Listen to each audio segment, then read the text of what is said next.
I've only ever completed a few of the non-traditional entries in the Final Fantasy franchise. I played through 15 when it came out on the Xbox One and still have my original copy. Honestly, I didn't love my time with it, but it wasn't the worst thing I had ever touched. But then in 2020, I gave the Final Fantasy VII Remake a shot and ended up loving it even if I had some issues there as well. I guess that makes me one of those disgusting new age fans of the series, because I was never huge into turn-based RPGs, as I've explained before a few times. But recently I've grown and become less stupid. I gave a real JRPG a shot with Dragon Quest XI and ended up having a really great time. You can get some more context by watching that video thanks to the card up top, but this journey prompted me to press my luck and try another traditional JRPG, and I picked one of the most beloved of all time, the original Final Fantasy VII. And again, I'm having a great time. I do plan on making a video of my time with it when I finish my playthrough, so stay tuned if you're interested. But this is a big deal for me because, again, I've never been crazy about this style of gameplay before. I've been an action game nut for as long as I can remember, claiming stuff like this too slow and boring for my sophisticated tastes of mashing buttons. Enter Final Fantasy XVI, the latest in the series following the tepid reception of 15. One of the most consistent complaints 15 got was the dissatisfying feel of its combat.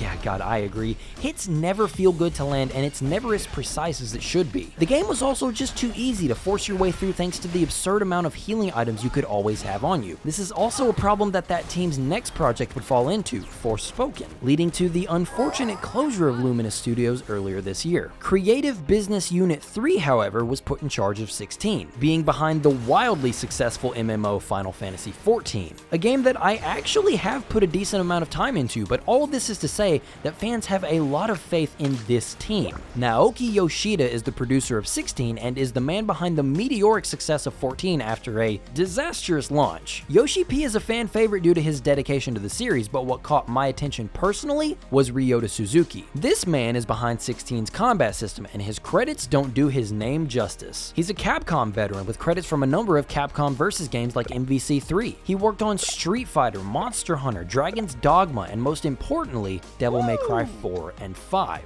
He's since claimed that Final Fantasy XVI is his personal masterpiece, and yeah, I would be inclined to agree. Without spoiling anything, this game's combat system is Devil May Cry in everything but name. It's deep, complex, requires skill, but is at the same time accessible. Easily the best feature 16 has going for it, and I could not be happier. But before we deep dive into the magic of battles in 16, we have to start at the very beginning. This will include full story spoilers for the entire campaign, and then a complete breakdown of the combat system after that. I have left a chapter selection in the description for those of you who are interested in one specific topic or the other, but we have to get going. This is going to be a long video, as you can see, so buckle in and get ready. This is Final Fantasy XVI.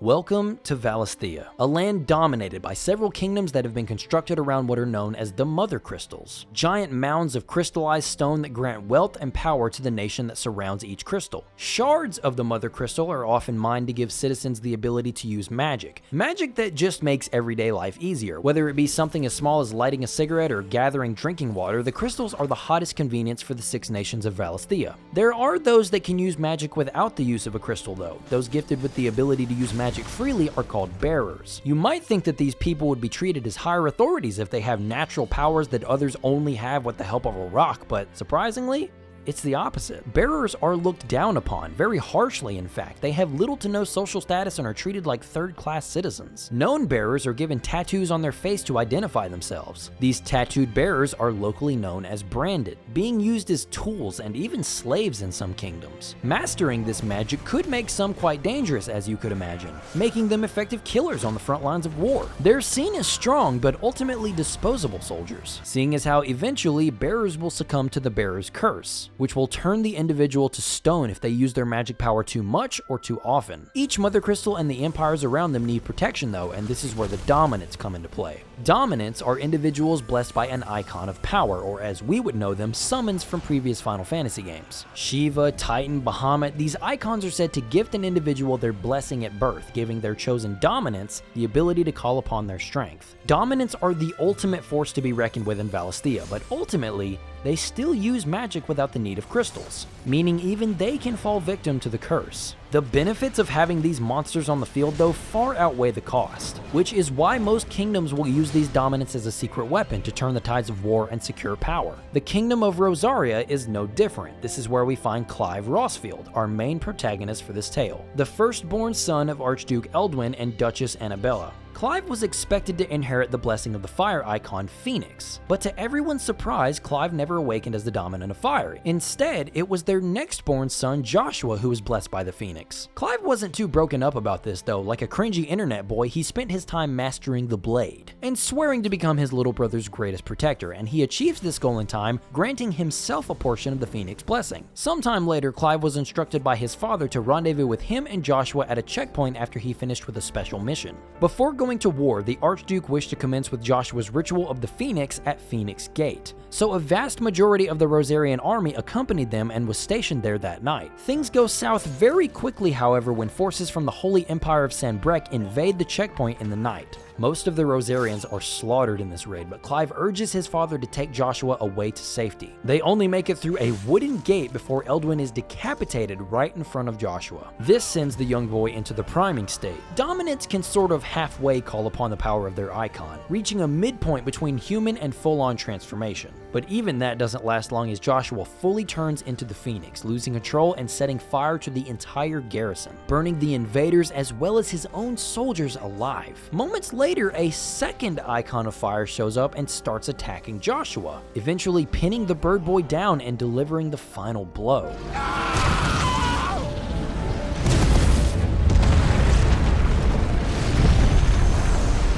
All while Clive is forced to watch in horror. The next morning, Imperial soldiers lead Lady Annabella through the wreckage of Phoenix Gate. Turns out it was this capital C that betrayed her entire kingdom with the intention of taking herself and Joshua to live with the Emperor of Sanbreque. However, this obviously just backfired and led to the death of Joshua. We'll talk more about it later, but Annabella Rossfield is straight up one of the most disgusting fictional characters I've ever seen. A soldier then finds Clive barely hanging on underneath some rubble. Annabella is about to have him lackadaisically killed, but then remembers how her husband always claimed him a good soldier, so she commands the guards to find him a place on the Imperial front lines. What a bitch! 13 years later, Clive, now a branded soldier in the Empire's army, is on a mission to find and execute the Dominant of Ice with a squad of specialized branded soldiers. His squad finds her, but he recognizes her as his childhood friend Jill Warwick. Clive's commanding officer orders him to finish the job, but Clive goes rogue, killing his CO and turning traitor to save the first thing he's seen of his past in 13 years. He then finds himself surrounded by Imperial soldiers and then saved at the last second by a storm of lightning. This is Sidolphus Telemann, or Sid for short, the Dominant of Ramuh. He offers Clive to join him back at his hideout where he'll be nursing Jill back to health. Clive takes him up on the offer and the two start to develop a bit of a kinship. Sid explains that he made this hideaway as a place where anyone was welcome. Bearers, branded, and everyone alike could come and be total equals. He tracks down and rescues encampments of branded to give them their freedom back. No one is forced to stay at the hideout, they can leave if they really want to, but the world wouldn't look kindly on them if a branded was just wandering without an owner. Which is why we live in a cave. Sid tells Clive that he's more than welcome to join their merry society, but Clive is quick to decline. Finding the second Dominant of Fire, the one who murdered his brother, is far more important. Sid then takes Clive on a mission to find some intel on where this Dominant might be. They don't find it, but instead they rescue some imprisoned branded and Sid's best scout, Gav, eventually bumping into Benedicta, the Dominant of Garuda and a former companion of Sid's. Eventually, Gav finds out where she and the supposed second Dominant of Fire is hiding, prompting Sid and Clive to go and investigate. Benedicta is quick to start a fight after catching sight of Sid though. She incapacitates the man, but Clive steps in to defeat her. Strangely though, Clive somehow absorbs a fraction of Garuda's power through Benedicta. A short time later, Benedicta is tracked down by some surrounding soldiers and is this close to being killed or worse before she uses what's left of her power to completely transform into Garuda. Clive and Sid see the wreckage from a distance and head off to see what's happening. Garuda snatches Clive away to get her revenge, but then something that we all honestly saw coming happens. Clive is shown to be Ifrit, the second dominant of fire, using his newly awakened powers to beat the ever-living shit out of Garuda, taking her out for good. Later on, he awakens with his bare ass clapped in chains. Sid is pretty nonchalant about the whole thing, more or less ignoring Clive's request for death. He interrupts him and asks that he hear Gav out on something before offing himself like he wants to do. A pissy Clive drags himself on the field trip anyway, where they rescue Gav after he got himself into a pickle. He then tells them that the second dominant of fire was seen headed to Rosaria, which Clive refutes because he knows himself to be Ifrit now. But Sid chimes in saying that he might have seen Clive transform in front of his very eyes, but he also saw another hooded figure using magic in the whirlwind too. So they at least have to see this through. Back at the hideout, Jill is finally up and at 'em, ready to accompany Clive to Ground Zero, the remains of Phoenix Gate. They don't find the hooded man, but instead some ancient ruins that give Clive some sort of inner test that allows him to vanquish the dark side of himself? Maybe the side that lost control and killed Joshua? That's what I took it as anyway. But afterwards they make it outside and Clive accepts the crimes he's committed, but also wants to know why all of this has happened. Why is there a second dominant of fire to begin with? Why was he chosen as its dominant? He's willing to find these things out since he's still here, and Jill is going to help him because she's the best. Oh, and Joshua is still alive. He's the hooded man that Gav has been tracking this whole time. And I have a few questions on this front. My first one is, why is Joshua hiding from Clive for so long? It's stated that he went into hiding after surviving Ifrit's attack at Phoenix Gate. He began researching the blight that plagues Valisthea. The blight's basically just a curse that's draining the land of its life and turning stuff into zombies, nothing out of the ordinary. But why not rejoin with Clive immediately, just so he can have some character growth? I could totally be missing something there, but I was a little confused on why that was. And secondly, who's the hooded man from Clive's original awakening at Phoenix Gate? Is it supposed to be Joshua as an adult? That doesn't make a lot of sense to me because Joshua as a child is right there raging in Phoenix form. The active time lore system would tell me this is true, but that doesn't make sense to me. Did Joshua learn how to time travel? Is it a dark manifestation of Clive's lack of control over Ifrit? Is it some sort of visualized ancient magic that awakens Clive? Then what was that test at Phoenix Gate for? Is that a different manifestation of Clive's inner turmoil? Is it Ultima? It talks like he does.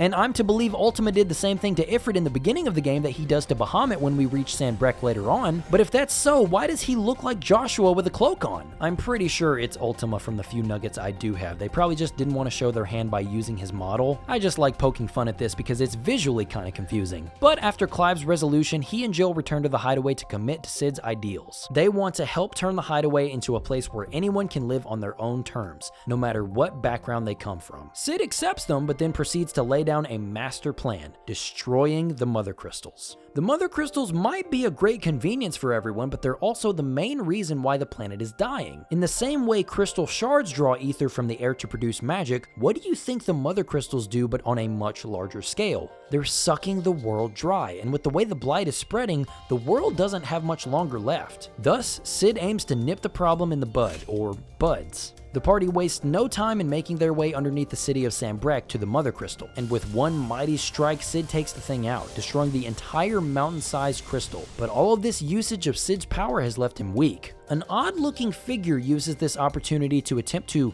become one with Clive. Our favorite old man says nuts to that though and takes the creature down in one strike as Clive is frozen in place. The bearer's curse gets the best of Sid, however. His organs are beginning to petrify, and with one final smoke, Sid passes his legacy of outlaw to Clive along with the power of Ramu before taking his final breath. The creature, also now known as Ultima, makes one last attempt at claiming Clive as his vessel, but is saved at the last moment by Joshua, who creates a trap for Ultima, sealing this portion of his being away inside Joshua's body. Okay, so the game then does this thing that most RPGs do where it gets a tad more episodic with the rest of its runtime. The next thing we see is a jump 5 years into the future where Jill and Clive are sneaking around the nation of Dhalmekia, trying to find information on the whereabouts of Hugo Kupka, Titan's dominant. The night of Sid's death and the destruction of the first Mother Crystal, Kupka found the hideaway and proceeded to level the place. Clive then took it upon himself to carry on the legacy of Sid, so he made a new hideaway and now leads the fight to destroy the Mother Crystals. That's why they find themselves themselves in Dhalmekia to destroy the city's crystal and take revenge on Kupka. The focus kind of shifts from Clive's past and the setup to the quest to the more political side of things and what Ultima really wants. The gang meets several faces new and old while finding and destroying the mother crystals. So instead, I'm going to take this opportunity to dive into some of my favorite characters. I've yet to even mention this fine beast even though he's Clive's main party member. This is Torgal, a pup that has been there with Clive since he was just an adorable little thing in the prologue. And then somehow he miraculously shows up with Cid when he rescues Clive. And during the course of the game, Torgal reminds you constantly why he's man's best friend.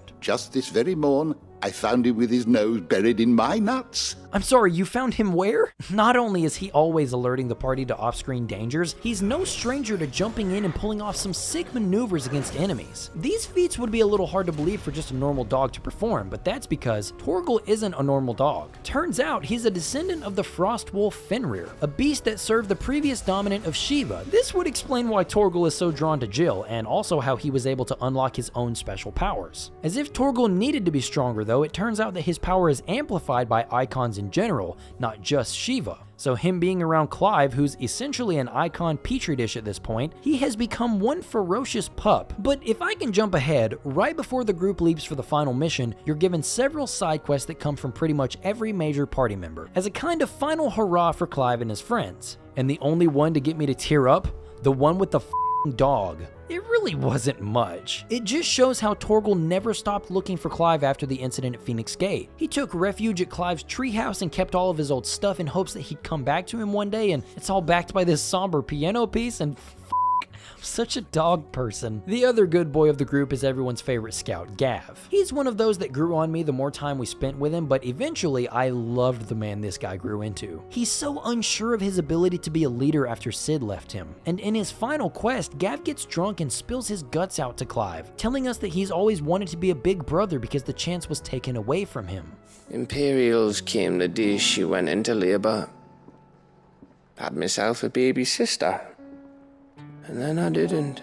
My God, how heartbreaking. But he's finally getting somewhat of a second chance thanks to this woman who he rescues. Gav swears to be the best uncle ever, and that just hits home for me personally as a new uncle myself. So what about Cid, the sexiest man you've ever had the pleasure of being led around by? He's got such a commanding presence when he's on screen, and it can't be understated just how many people this guy has influenced for better or for worse. Benedicta being the biggest one, a former lover who he had to leave behind because they grew to fight for different things. And it's genuinely heartbreaking that it had to get to that point. And even more heartbreaking that his daughter Mid didn't get to tell her father goodbye. She just wanted to make him proud, and after some incredible machines that surely saved a lot of lives, she has to know she still made him proud. But it's still so sad to see how much she misses him. And the last moment she has with Clive... Clive, if you see me dad up there, tell him we were right to leave his legacy with you.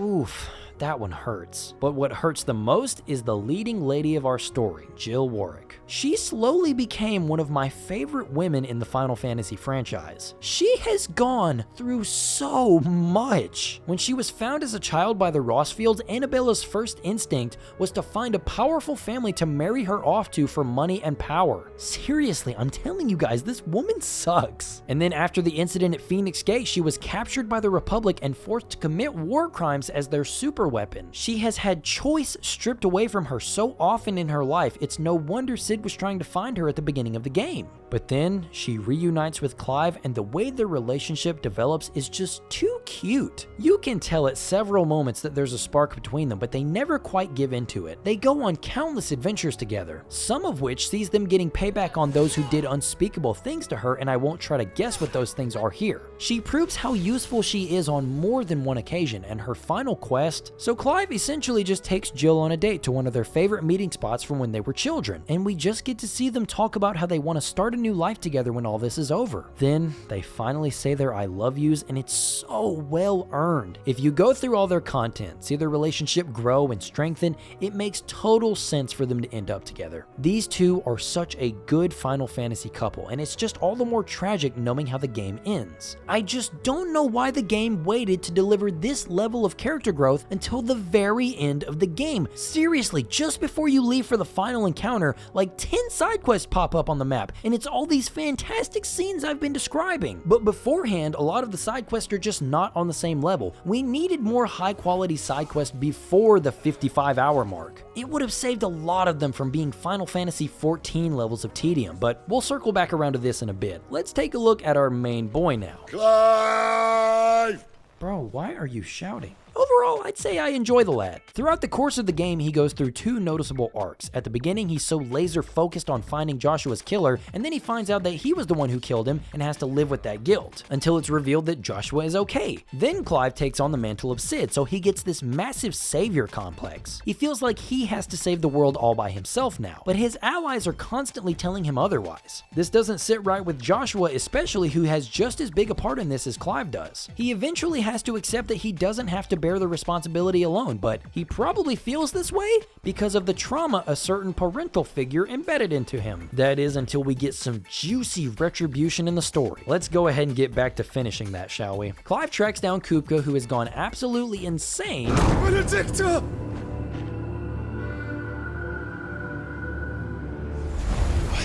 Yeah, I concur with Clive. After an absolutely stunning battle, Clive absorbs Titan and destroys the Mother Crystal. Next is the Crystalline Dominion. We've recently been seeing Joshua making moves throughout the land, and his most recent move is to convince the Prince of Sambrek, Dion, to join his cause. Dion would love to help, but he's dealing with a problem of his own at the moment. A problematic woman who betrayed her homeland and birthed a new heir for Sambrek so Dion couldn't have the throne. Annabella straight up tells Dion that his blood isn't pure enough for the people of Sambrek, and she's doing him a favor by putting the new kid on the throne instead of him. I'm telling you guys, this woman is such a bitch. The Emperor is severely whipped by this woman though, because he's willing to forsake his firstborn son effective immediately so this 8-year-old can become Emperor. As Clive, Jill, and Torgal approach the Crystalline Dominion though, they're met with a chilling sight. Bahamut torching the entire kingdom with his power. They race up to the castle as quickly as possible, and guess who they happen to run into?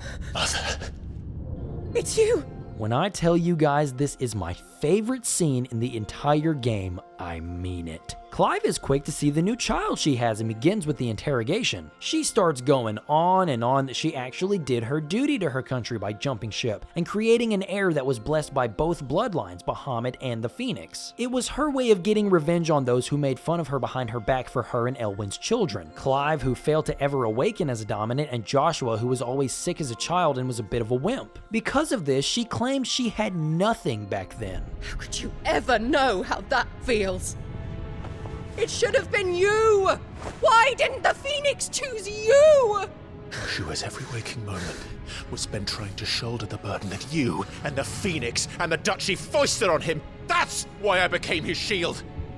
To help bear the weight.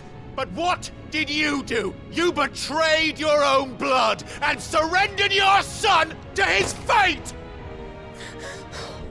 Joshua, my darling boy. I never meant to hurt him. The soldiers' orders were clear. He was to be spared. Why did you survive when the only one I truly cared for died? That one hurts, dude. Holy hell. Could you imagine your own mother telling you that she has never cared about you for your entire life? I mean, yeah, Annabella was a capital C to Clive for his entire existence, but still, that was his mom. Just then, the Phoenix crashes down in front of them, and just as Bahamut prepares an attack, Clive races forward to do his duty as Joshua's shield, transforming into Ifrit in front of everyone, including his mother. After a long-fought battle, Dion is neutralized in front of his stepbrother. He's quick to see that his stepbrother has become a puppet of Ultima and puts him down, permanently. As she witnesses her child de-atomize in front of her, Annabella goes hysterical as the building begins to collapse. Clive absorbs a fraction of Bahamut and is shown a vision of Dion attempting to kill the child beforehand, but with his father unexpectedly taking the blow. Ultima then uses the child to throw Bahamut into a frenzy, kicking off the destruction of the Crystalline Dominion. But back in reality, Joshua attempts to reason with his mother, but her mind is completely shattered at this point, wildly swiping at Joshua, who is only trying to help. And in the end, she dies like she lived. A crazy fucking bitch.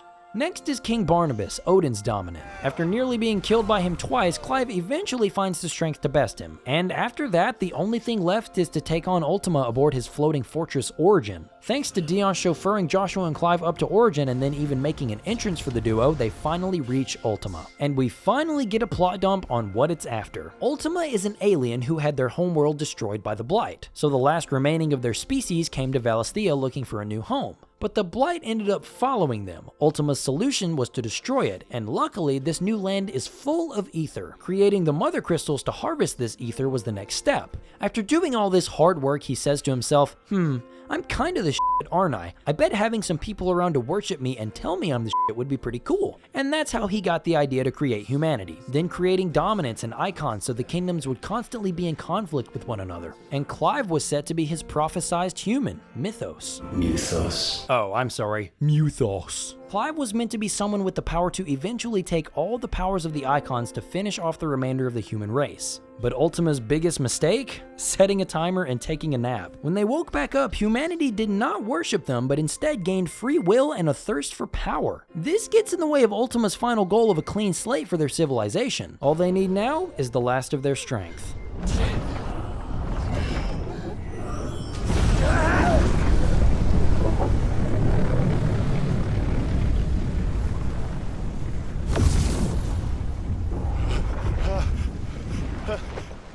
Now fueled by rage, Clive takes Ultima head on. Using the might of every icon and his human willpower, Ultima is vanquished. Clive then uses the last of his strength to return Joshua's power to him and then explode in a brilliant light to take down Origin for good. Clive later washes up on a distant beach where he presumably begins to turn to stone from using too much magic at one time, using what strength he has left to send his power back to the planet. For those of you who have played the story, you'll know that I just skimmed over a lot of important details in the summary. I know, and I apologize. If there's something you think I missed or skimmed over, it's likely I just didn't feel like devoting any time to it. Like, I don't think knowing Barnabas is a slut for everything Ultima is crucial to understanding why Clive has to save the day, you know? A lot of these details are dedicated to the characters and the arcs they go on individually. Joshua hiding himself away for the longest time and then doing everything he can to prove himself useful to his older brother in the fight against Ultima. Byron, Clive, and Josh's uncle. I love this guy so much. For your trouble. Not only is he a fantastic comedic relief character, but he has some of the most heartfelt moments in the game as well. He's always telling Clive stories about when he was younger, with he and Clive's father taking him on adventures, and when Byron finally reunites with both of his long-thought dead nephews, it's heartbreaking and sweet. And all of the dominants had more interpersonal relationships than I mentioned earlier. You cock. There is plenty of wonderful character work on display here, but I find that you have to wade through a bunch of boring characters to get to the good ones. I understand that the side characters are there to flesh out the world, but I wasn't entertained by a lot of them. So much so that I feel like it'd be more appropriate to call them in-between characters. The game has some really high highs, but also low lows. And when those lows are low, you really feel it. Coming off the heels of the thrill ride that was Benedicta's death, we then slow way down by going to Martha's Rest and helping out there for a few hours. I lost interest pretty hard. Same thing happened when we went to Dalmekia and started helping out the local merchant dude. And then outside Sam Breck with the other merchant people. Again, I understand that the world needs to have inhabitants that I care about to feel like a real world, but these people didn't do it for me. A few of them had one or two side quests that had me halfway paying attention, but at that point it was too little too late. I was already drifting out. A part of the blame can definitely be put on the lacking presentation for some of these scenes. We got your typical C-tier cinematics that are just camera 1, camera 2 with automated lip flaps, and it looks so cheap. It's especially noticeable going from that to one of the A-tier cutscenes, which are such a treat. The actors are giving it their all, you can really tell. Everyone puts in wonderful performances here, and I really have nothing bad to say about the actors. I just never knew a voice could be this velvety and rough at the same time. I just hope in the end they'll see that we didn't have any other choice, that it was the only way to get us to a better place. He's dreamy. Alright, I know that was a lot, and look, I'm sorry for those of you who really couldn't care less about the plot synopsis. I just had some things that I really needed to talk about, but now that all of that is out of the way, we can talk about the one thing I know everyone actually wants to hear about: the amazing combat system. Let's not waste any time here, let's jump right in with a breakdown of everything our main man can do. Clive begins with access to a 4-hit sword combo on square, a jump button on X, a 3-hit combo in the air that will slam enemies back to the ground, a gap closing move that's basically Dante's Stinger on square and X together, a slam attack that will get stronger depending on how high up you are when you're using it on square and X. This pairs nicely with the air step ability that allows you to kick off of enemies and reset your aerial action, a magic button that will continuously shoot weak balls of magic at a target on triangle. Both the melee and the magic button can be charged up for one powerful strike. Magic burst can be activated by pressing triangle after a swing of the sword. It can be used after every swing if you time your button presses well enough, and it'll get stronger after every successful burst. A dodge on R1 can be used to step out of the way of attacks quickly, but if timed just right, you can activate a precision dodge complete with invincibility. You can use precision dodge with the attack button to perform a precision strike, or the magic button to perform a precision shot. Torgal is mostly always with Clive, and this also comes with 2 attacks. You can command Torgal to land a basic hit on the enemy, a next to worthless heal that you shouldn't ever rely on, or you can have the dog launch smaller enemies into the air. This is great in the early game when you have limited launching options, but becomes less effective as the adventure goes on. I usually don't mess with Torgal a lot during battles with larger enemies. He's always around and his AI does a good job of keeping the damage on, but when it's just a few smaller enemies, yeah, I'll use Torgal to toy with them a little bit. But even without having to command him, he's no stranger to launching enemies on his own. A limit break mode can be activated by pressing both analog sticks in when at least one portion of the meter is filled. This will give Clive regenerating health, a buff to all damage types, and increased defense. It's one of the less interesting Berserker modes I've seen and not worth too much thought on when to use it. Now we come to the ability button. The circle button uses whichever icon Clive has equipped at that moment. He begins the journey with Phoenix, the icon of fire, allowing him to dash a short distance towards the target. This can be followed up by a physical or magic strike for extra damage. This move operates very similarly to Dante's Trickster style and is an indispensable tool for maneuvering the battlefield.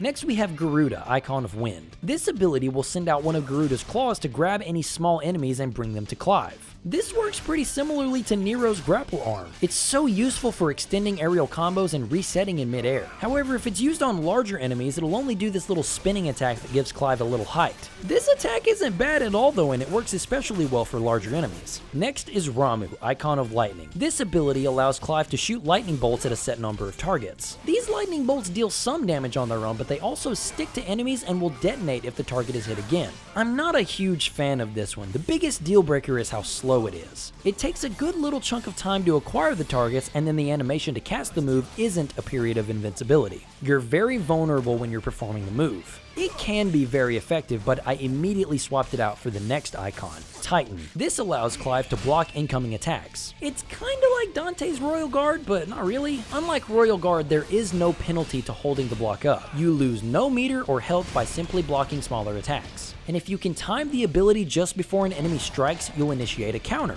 This can then turn into a beefy 3-hit attack. A perfect block will also restore a chunk of the limit gauge, so multi-hit moves are great for perfect counter chains. Just be careful when using the counter attack because, again, it doesn't have any invincibility. Next is Bahamut. After giving Clive dragon wings and levitating above the battlefield, his Mega Flare meter will begin to charge. This occurs while he's idle, just floating around. It can charge up to 4 levels after upgrading it, and when you unleash it, energy bolts rain down on the arena. It's not a bad move, but there's one reason I'm not a huge fan. When you're charging up, you can't do anything but move around. You can perform precision dodges to avoid attacks and make the meter jump up a whole level, but you're still out of the fight for a moment while this thing charges up. I'd rather be in the heat of the fight and causing damage immediately, not waiting around for a big attack to do it for me. But again, that's just me. Next we've got Shiva, the dominant of ice, allowing for this short icy dash around the battlefield. After dashing and pressing the circle button again, an ice orb will be left behind, and if it's created on top of an enemy, they'll be frozen in place. I really wanted to like this ability more, but it's just not for me. The dash is simply too short for my liking. It does function as a dodge, and if done right before a hit, a wave of ice is sent out, but it's not something I choose over one of the other abilities. Freezing enemies in place isn't an outright bad perk of the dodge, but it's not much of a help. Finally, we have Odin,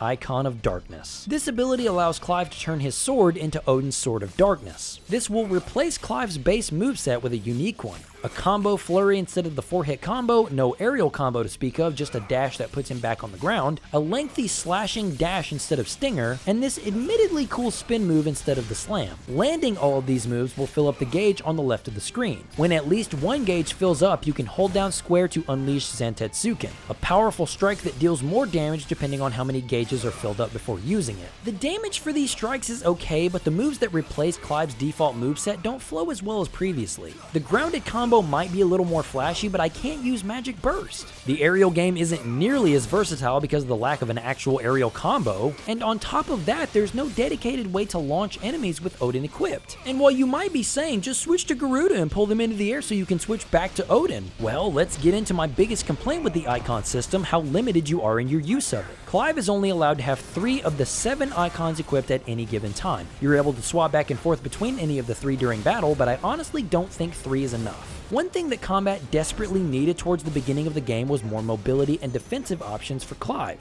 The icons are the solution for this. Phoenix is a teleport to warp across the battlefield to get back to enemies, maybe even follow up a launched enemy in the air. Garuda can pull enemies to you when they're too far away, on the ground and in the air. Titan turns enemies' attacks back against them and can be used to turtle if you can't get away in time. But the other abilities? They're all focused on dealing damage. I would love to focus on Zantetsuken during fights, building that move up and then unleashing it on enemies for huge damage.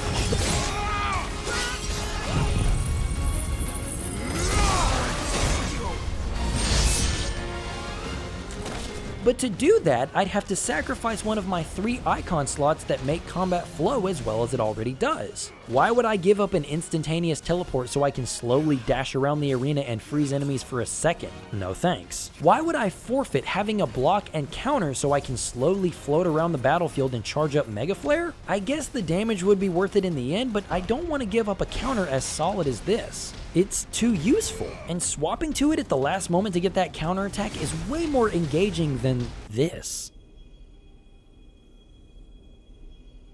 And then what of the icons' special attacks that they bring to the table? Icons have 2 special attacks that can be equipped to their slot at any time, activated by holding R2 and then pressing either the square or triangle button, depending on where you map the ability. While only 2 can be equipped at a time, icons have a total of 4 possible skills. 3 are abilities and 1 is an ultimate move. Let's run through them really quickly. Rising Flames is a fiery uppercut that can be a decent means to launch enemies in the early game. Scarlet Cyclone is a spinning move that's fantastic for damaging enemies that have been grouped up. Heat Wave will send a projectile of fire towards the target, but also is a counter move. As we'll see in just a moment, many icon abilities have counter properties that will increase their power if timed just before an attack hits Clive. Heat Wave is unique because it intercepts projectiles specifically. Phoenix's ultimate, Flames of Rebirth, is not unlike most of the ultimate attacks. It simply does a lot of damage in a medium range around Clive. This one in particular restores a bit of health though. Moving on to Ifrit, who only grants 2 abilities, the first of which is Will o' the Wikes. This protective shield of fireballs will damage enemies that are touching Clive, but also take any damage that comes to Clive while they're active. It's a decent move for defensive play, but not my favorite.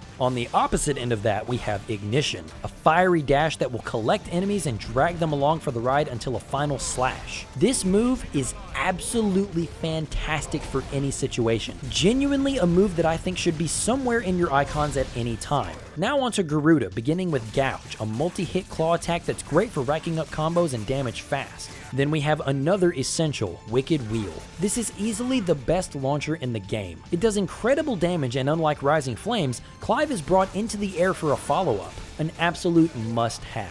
Followed by another counter move, Rook's Gambit. Clive will jump back and then swing a Talon Claw in front of him, but if timed to dodge an attack, a much more powerful strike will be activated. Not a bad choice by any means. And Garuda's ultimate, Aerial Blast, will summon a tornado that tracks enemies and traps them in the air. Didn't use it in my playthrough, but kinda regretting that now. This one's great. Ramuh's Pile Driver is pretty self-explanatory. It's a giant shockwave move. It'll throw enemies away from the point of impact. Thunderstorm is a staff twirl followed by a lightning strike that's capable of some serious damage. Not my favorite, but I'm sure it can be nasty. My favorite Ramuh skill though, by far, is Lightning Rod. This summons an orb that, when struck, will emit a shock that deals damage comparable to the strike that hit it. It also brings smaller enemies into it when they're hit with the shock. And enemies can hit the orb too, but the shock will cause bonus damage if the enemy hits it. If the enemy moves away from the orb though, no trouble. Use the skill again to resummon the orb wherever you are now. Lightning Rod was one of the main ingredients in my combo sauce for this game, and I loved every second of it. If you want big single target damage though, you can't go wrong with Judgment Bolt. As for Titan's abilities, Wind Up is a charge attack. You can press the attack and it'll come out instantly, but the damage will be pathetic.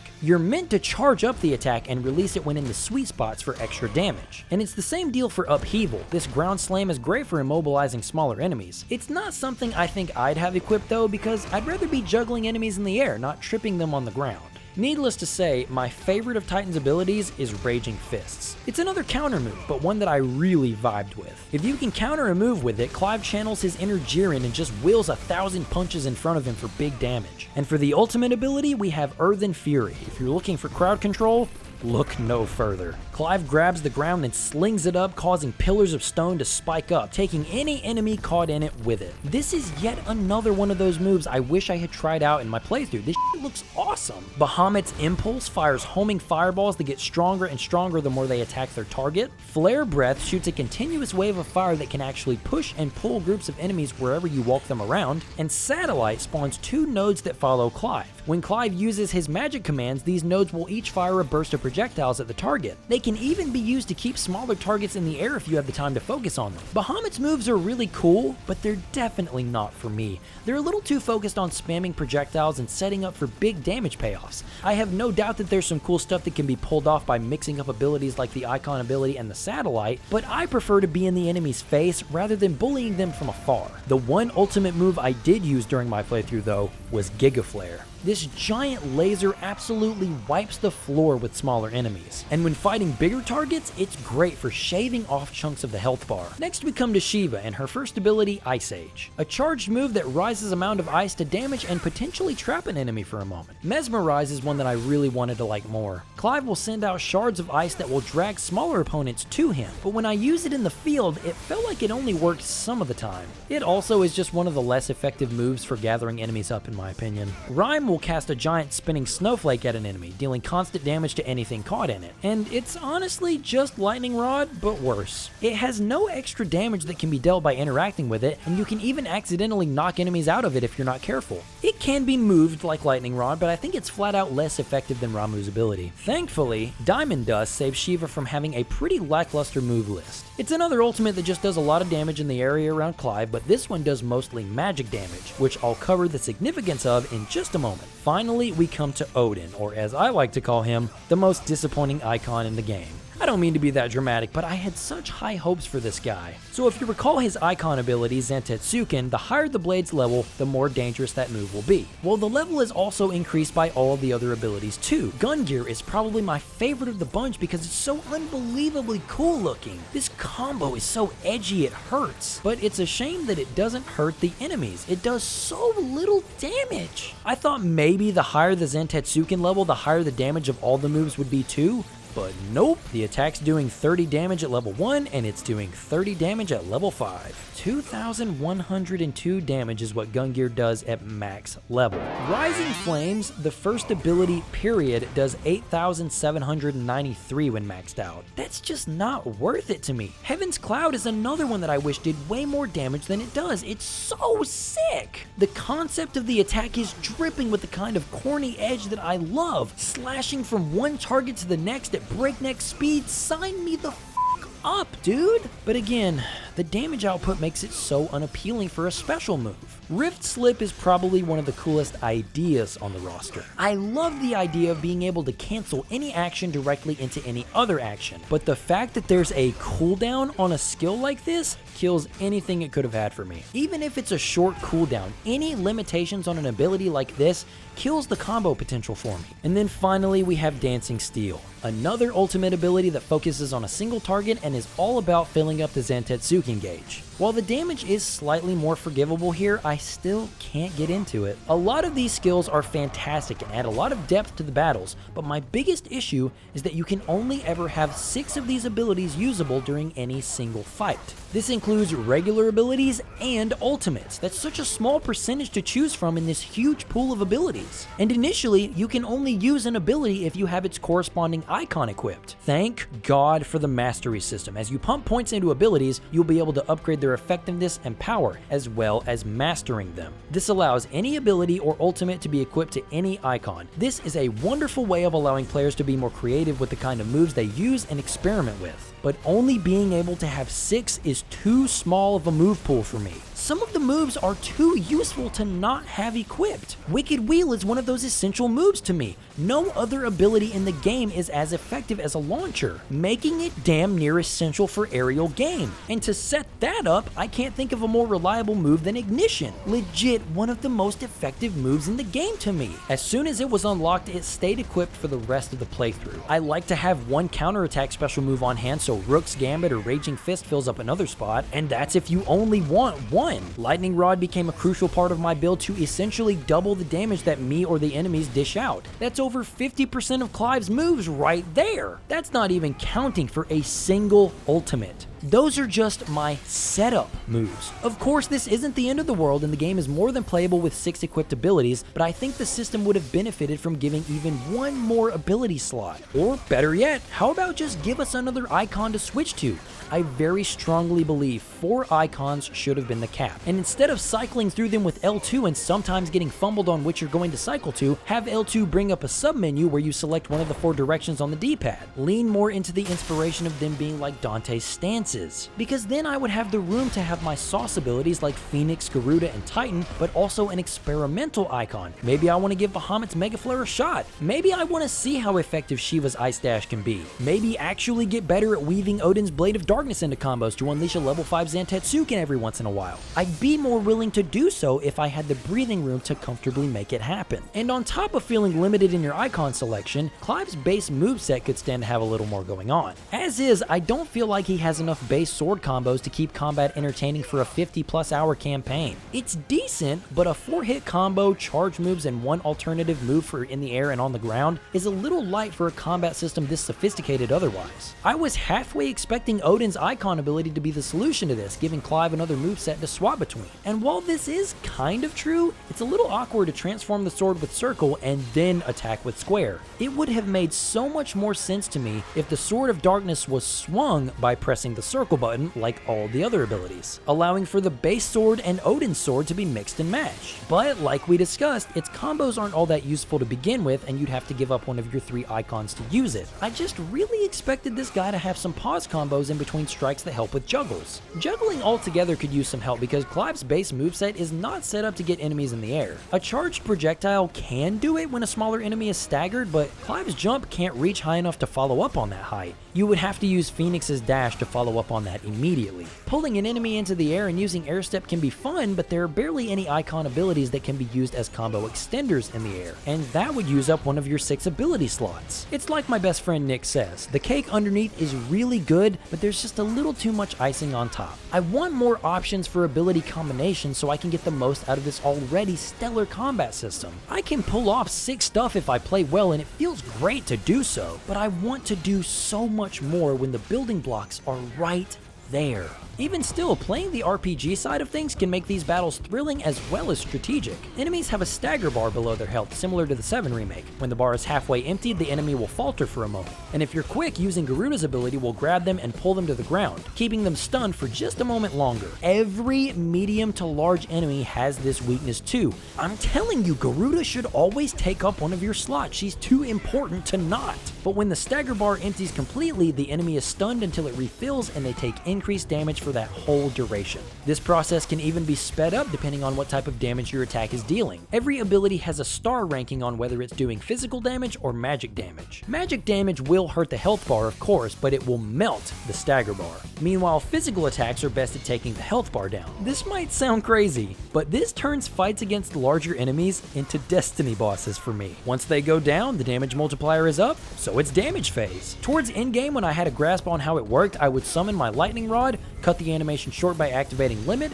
press down on the D-pad to activate a strength tonic, and then use Giga Flare to rack up massive damage. Then fire off whatever abilities I have left in the time for the stagger to refill. I'm not gonna lie, it did start to make big battles feel a little repetitive after a while. You deal as much damage as you can while dodging all of their attacks, and then when you're finally about to get them down, you crank it to 11 and let them have it. It's really fun to devise these damage phase rotations, but I enjoy 16 more when it's a Devil May Cry combo fest. Enemies are good for the most part. Smaller enemies make for good punching bags that are great for practicing flashy combos on. Soldiers, wolves, killer plants, they all go down pretty easily, but I often found myself steamrolling over all of them. These enemy types stagger from your basic weapon swings, interrupting whatever action they were in the middle of. Couple this with their low aggression and it's easy to take them out before they even get the idea to swing at you. Larger enemies fare a bit better, being able to take a lot more punishment without being knocked down thanks to the stagger meter. One thing I can really appreciate about the enemies in 16 is how well attacks of all kinds are animated. These moves are telegraphed beautifully. I don't think I encountered a single enemy type that didn't have attacks with healthy amounts of lead-in beforehand. This is the kind of thing that's easy to underappreciate. I also couldn't help but notice some of these moves using the damage indicators that 14 does for its big moves. I love this kind of stuff though. Dodging these attacks is fun with the basic movement of 14, so making cranked versions for an action game was a stroke of genius to me.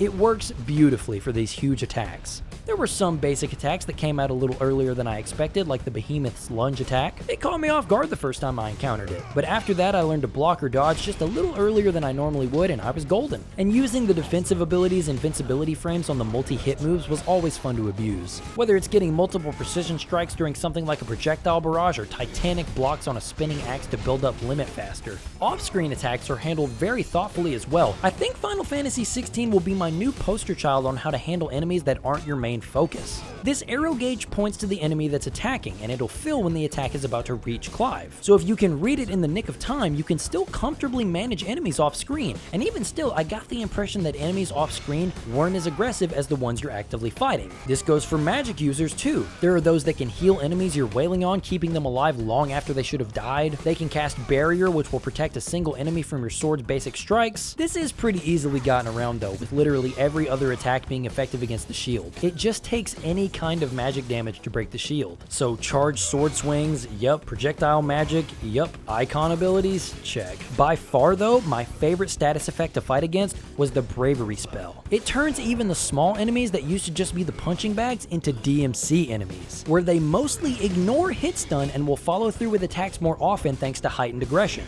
They can still be knocked over with big icon moves or juggled in the air after being launched, they all just become more threatening. They can interrupt your combos if you're not careful, and part of me honestly wishes this is how small enemies worked in general. Such a good buff. Even with all of these enemy types and buffs though, Final Fantasy XVI is a very easy game. Check out this main story mission I finish in a matter of moments thanks to Ignition. I'll show you a truth.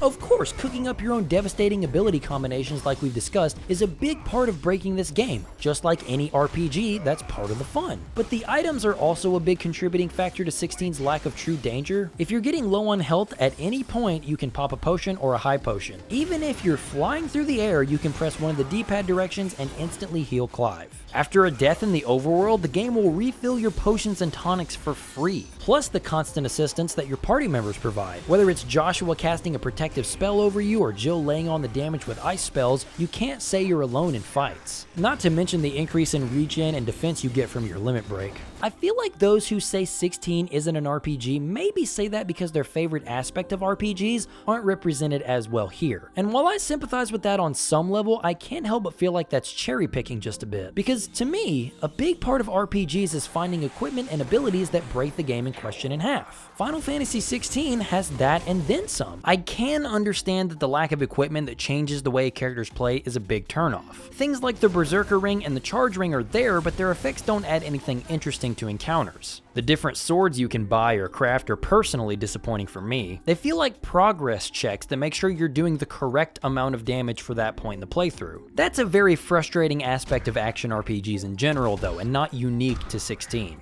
I feel like the icon abilities are where 16 carries this spirit through, allowing for these strategies that yes, don't happen behind a menu and a cursor, but still have to have thought put into their implementation on the battlefield. And while yes, there are still some fights that are exciting regardless, very few are what I would call difficult if you know what you're doing. The ones that came close that weren't scripted boss fights were hunts. After a while in the main campaign, Nectar the Moogle will show up with a notorious mark board, posting the whereabouts of dangerous enemies that need to be slain. This basically amounts to superpowered versions of enemies that will spawn in set locations in Valisthea. Marks will have a rank from C to S gauging their difficulty, as well as a general location to head to. Now, while rank C and B fights don't amount to any kind of real challenge, rank A and S fights were easily some of my favorite encounters in the game, with some of these monsters housing movesets that are a lot of fun to memorize and take down. Svarog the Dragon, I'm looking at you. Easily one of the most demanding hunts in the game. It's a solid challenge and it took me a try or two because I stubbornly took it on a few levels lower than I probably should have, but I beat the thing, just like I beat every single one of the hunts that popped up on that board.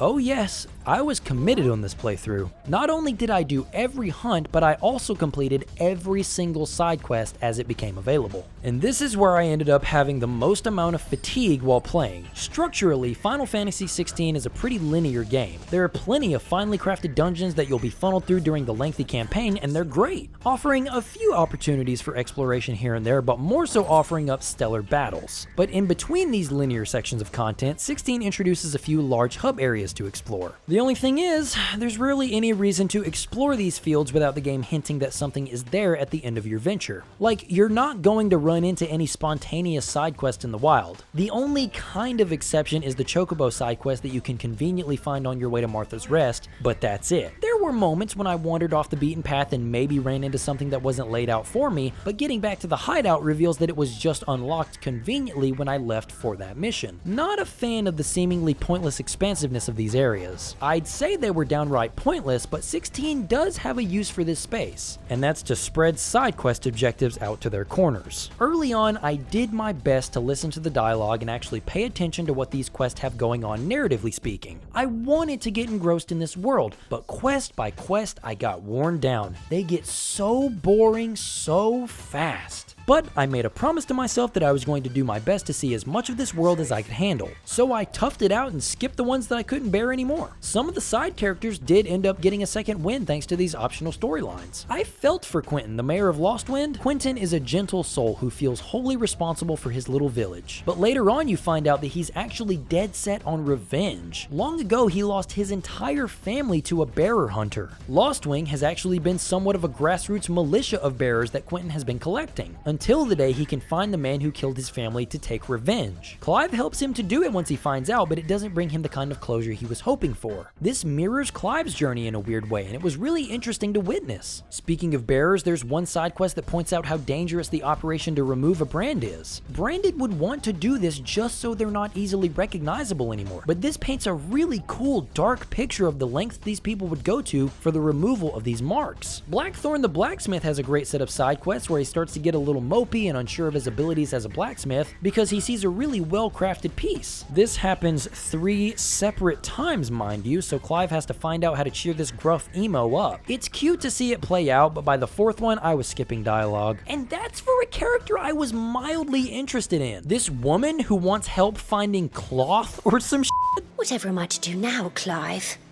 About what? I've 2 dresses that need stitching, but I haven't got a scrap of linen.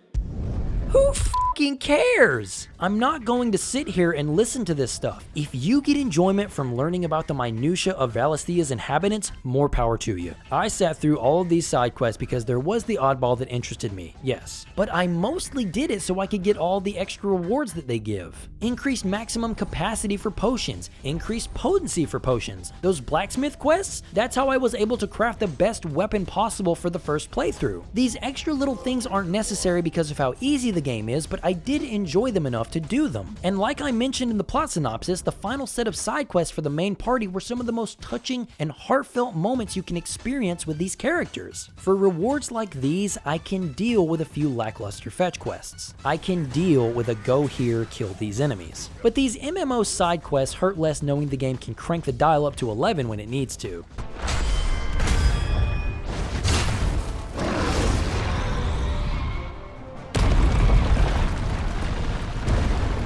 Icon fights. Whew, it's no wonder these things were always at the forefront of the marketing for this game. These titanic clashes of Final Fantasy summons are as cinematic and in your face as they can be. I am living for this era of video games where every boss fight is insane enough to be a final boss fight in any other game. These Icon fights bring the spectacle in some incredible ways. Flashy as hell cinematics that kind of skate the line on full-blown QTE fights, but I don't care when this much fan service and flash is being thrown in my face. It's so bug nuts that it's hard to be mad. And it's impressive that the sections where you're actually battling as Ifrit are as engaging as they are. Using the same controls as Clive, Ifrit's moveset is a good extension of the typical battles, but with the scale increased dramatically. I'm a fan of how the battles start pretty down to earth with Ifrit and Garuda just kind of trading blows, to then have my personal favorite Icon battle with Titan where pillars of stone are flying everywhere and Ifrit turns into a straight up shonen protagonist, to then having Bahamut's fight take to f***ing space. This has got to be some of the most over the top, ridiculous spectacle this series has ever seen,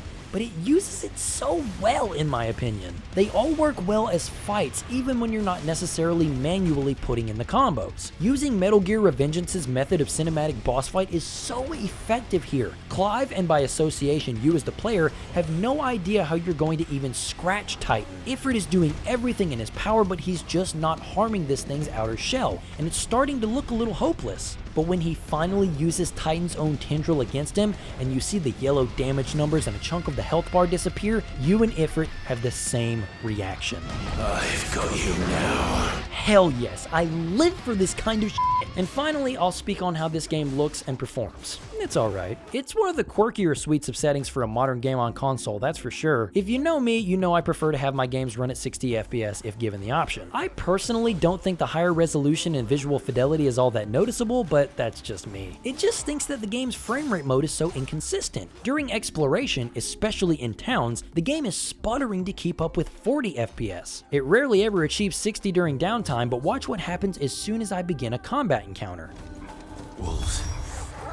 We can't let them get any closer to the village. The game holds a shockingly stable 60 FPS. What the game is doing here is tanking the resolution as low as it reasonably can as soon as combat begins, so it can afford to give the action game fans like me our smooth battles. And if this is how it had to be to achieve these smooth battles, then I very much appreciate them giving us this option. If I can be nitpicky though, I would have really liked one more option in the menu. I would have preferred some hybrid mode that allowed for a stable 30 FPS and higher resolutions during exploration and cutscenes, but keep the transition to low resolution high frame rate during battles. They probably already tested something like that and didn't like how jarring the swap is, but I would have liked an option like that. I did have a problem with the amount of motion blur during my playthrough though. Turning the camera when exploring in the open world blurred the picture into an unholy mess. It was tolerable during some Icon fights, but I never loved its inclusion. Thankfully though, during the writing of this video, a patch was released that gives players the option to lower it or completely disable it. Thank you very much for that. A PC release can't come soon enough, but even now, the game looks absolutely incredible. Battles are visually staggering with the amount of particle effects on screen, and seeing a Final Fantasy protagonist pull off Devil May Cry combos will likely never lose its appeal to me personally. I'm sure some DMC music would go perfectly with the sound effects in this game.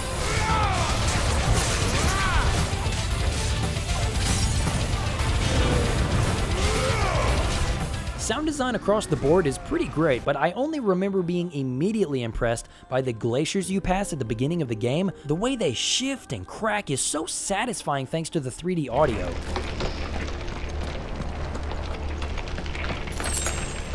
I'm also a huge sucker for these vistas that the game treats us to in some of the more scripted sections. The game really shows off impressive looking stuff when it can focus us down specific paths. For as divisive as this game has been among the hardcore Final Fantasy fans, it's also sold incredibly well. Again, I do sympathize with the veterans of this series who were saddened by the recent change in trajectory of this legendary franchise. But this isn't anything new. There hasn't been a turn-based mainline Final Fantasy game since 10-2. The series has been straying away from turns and towards action for a while. And yeah, I'm a lover of action games, but I'm also learning to appreciate the chill fun the classic games can be. I'm still a newbie, so it definitely doesn't hurt as much for me to see the series morph into something else, but I understand those of you who are bummed. That being said,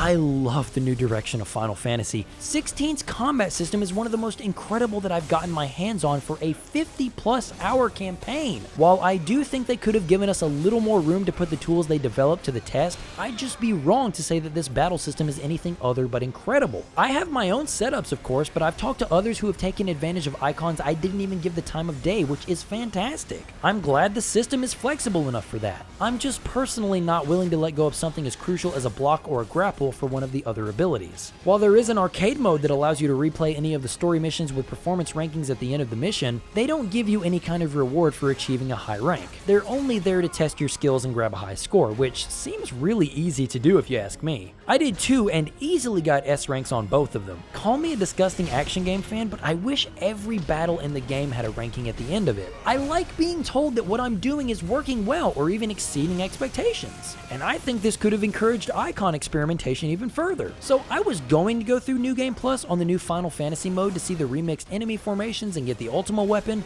but I stopped myself pretty early after starting. 1, a single marathon playthrough of this game and all of its side quests kinda filled me up. 2, the remixed enemy layouts were typically the same, only with one late game enemy thrown into the mix here and there. And 3, the Ultima weapon requires that you complete all 4 Blacksmith Blues side quests in the main campaign to get the weapon I mentioned earlier for the first playthrough. Then you have to repeat this in the New Game Plus to turn that weapon into the Ultima weapon at the end of your second playthrough. That's okay. I'm alright with not doing that right now. Maybe later, but not right now. The story was a little bumpy with plenty of boring moments, but when the characters take center stage, it's a beautiful tale of love and legacy. I adored the vast majority of characters by endgame, and I'm happy to have gone on the journey with them. Final Fantasy XVI will definitely go down as one of the more interesting entries in the series, but I'm certain it will have its die-hard fans. And I know that because one of those is talking to you now. 16 gets a very high recommend from me. I just can't stress, don't marathon the game, and don't be afraid to skip through those side quests that you're not vibing with. You get back what you put into these characters, so focus where you're personally having a good time. But anyway, I appreciate you for watching, so thanks for stopping by, and have a great day.